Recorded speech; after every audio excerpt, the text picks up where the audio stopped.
$12.03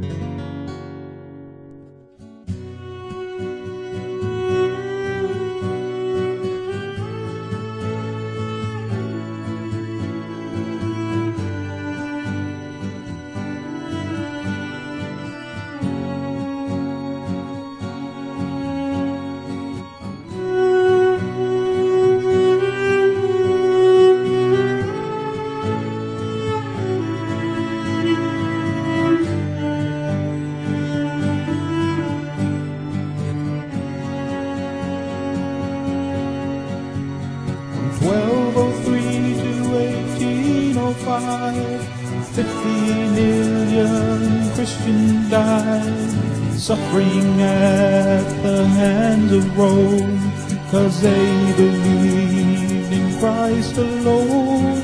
They died through Europe, especially Spain, for they saw all but Christ is vain.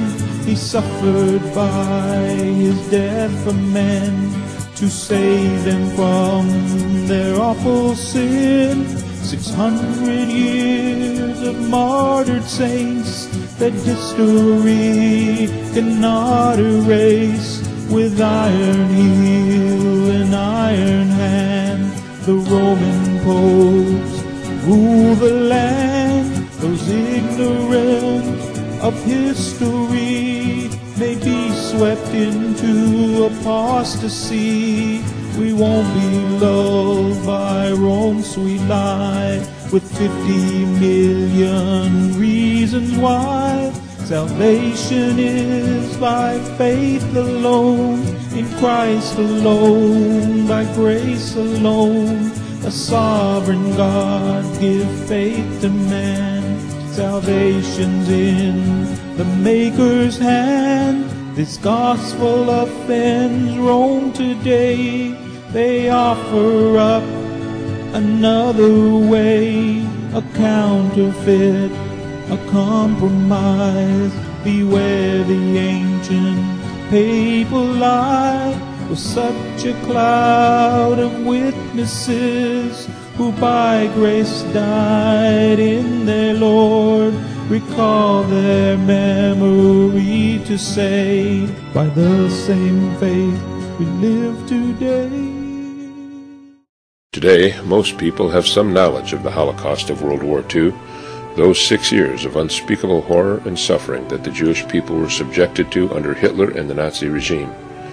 Few, however, are aware of the facts about an earlier atrocity, the Inquisition, the 605 years of torture and murder that was inflicted on Bible-believing Christians because they refused to compromise their faith. The Holocaust, which was an unspeakable event in terms of its horror and suffering against the Jewish people, in which 6 million people were put to death, literally liquidated.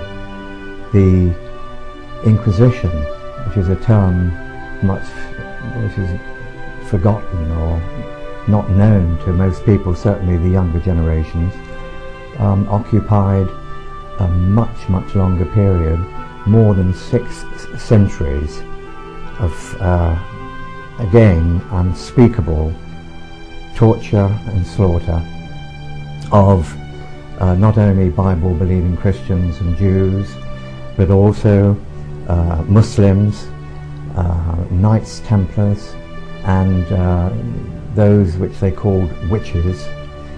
It involved tens of millions of people, possibly as many as 50 million, according to reputable and trustworthy historians. Many people are not even aware of the term Inquisition.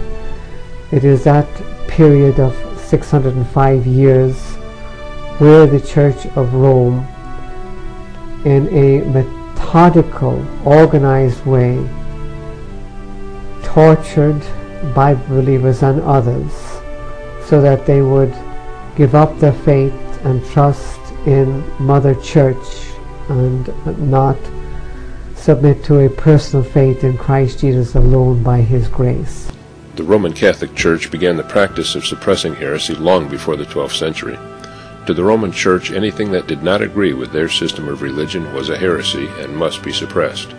However, before the 12th century, those so-called heretics were typically individual street preachers or small groups of Bible believers meeting together in various locations and scattered throughout the land.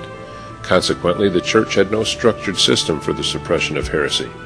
The process was sporadic and slow.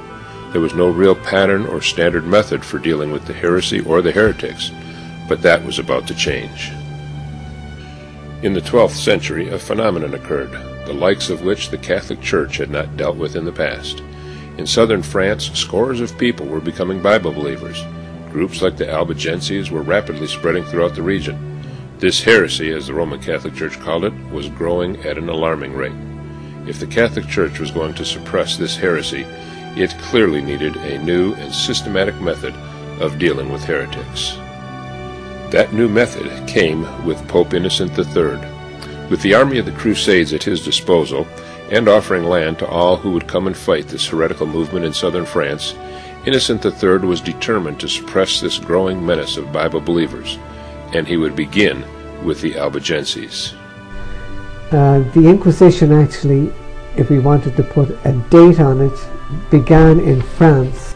An interesting group of people called the Albigenses. The Albigenses were a remarkable people and with a remarkable civilization, culture, and moral good standing and good lives, and they had cultivated a wonderful agricultural life based on the biblical principles, and they had many cities across France.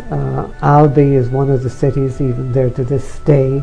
Of course, it's not Bible believing anymore, because the way in which they were obliterated was in brutal torture and in the loss of life. And this was really the beginning of the Inquisition.